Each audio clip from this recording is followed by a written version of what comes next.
Let me remind you of something very important. On June 25th, 2025 last year, the Gen Zs went to the streets, and they went there to call out on bad leadership.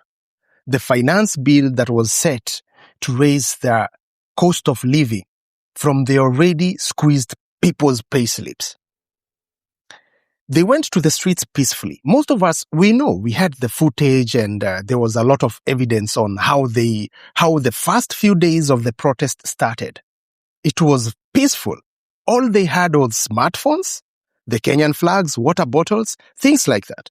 But they were met with crazy police brutality. They were met with batons. They were met with live bullets.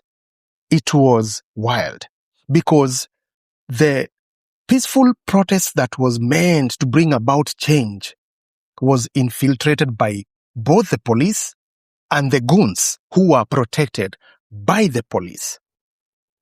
So, from that, the Gen Zs were aggravated, and the whole protest became wild, and there was damages, there was burning of the parliament, and so many things that happened. But remember, this was as a result of the state meeting them with batons, live bullets, tear gas.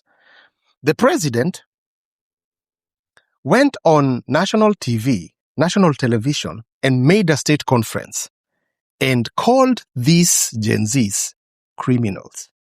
Kenya experienced an unprecedented attack on its democracy, rule of law, and the integrity of its constitutional institutions.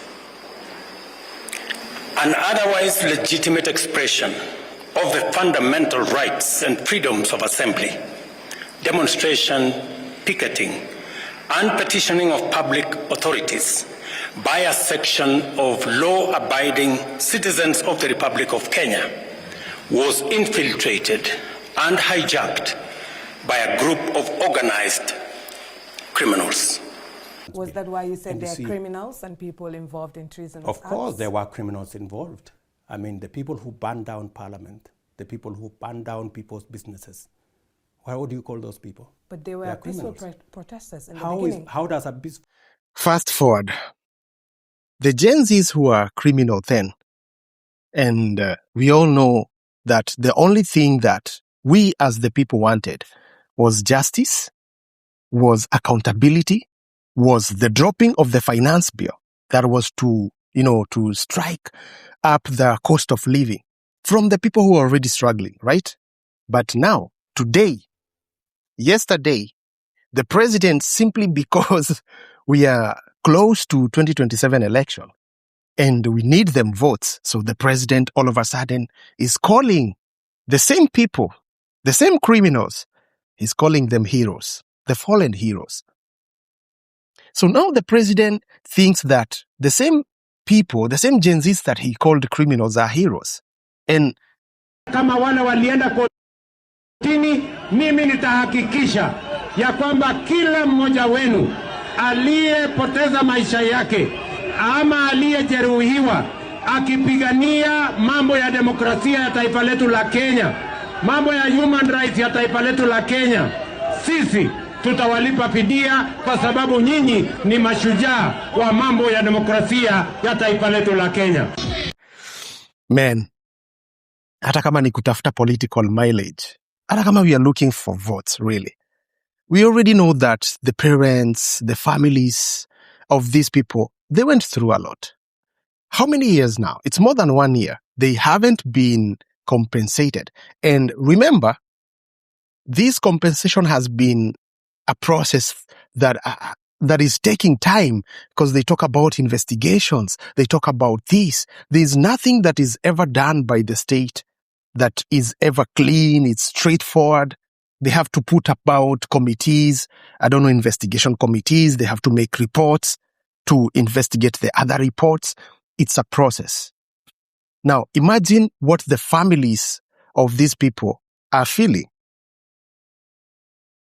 this thing was pushed by Raila Odinga, and it was one of the 10 points agendas that was discussed between ODM and UDA when they were supposed to, to join each other or to support each other. Compensating the Gen Zs, or rather the people who died during the Gen Zs uprising, was one of the points agenda. But it's almost 2 years now. We are heading, this is 2026. It will be the second year. Okay, it's the first year that is going to end when we hit June 2026. To now, there's no family that has been compensated. So, but how do we even put a price tag on people's lives? That's a concern. But in any case, I know the president is trying to score political points on this. And basically, when we near 2027, there's a lot of things that are going to happen.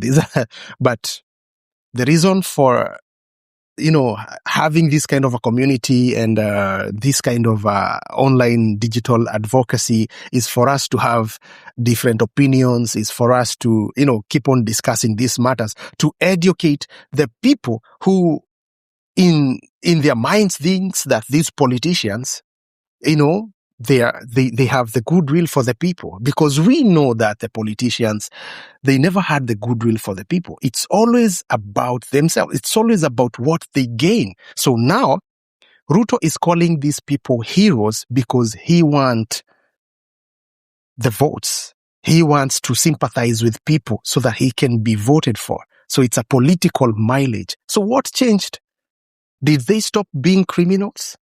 Did they... I mean, you get the point, right? In any case, this is just my opinion, and this is ONP podcast. By the way, I had to change a lot of things, but thank you all, the family who has been supporting this kind of discussion, and welcome to the rebranded ONP podcast. That is opinion and perspective, and always it's good to hear different opinions, my opinion, your opinion, and the broader perspective of things. So let me hear down in the comments. I mean, what's your opinion? What's your opinion? Yes, opinion. Yeah, raw opinion.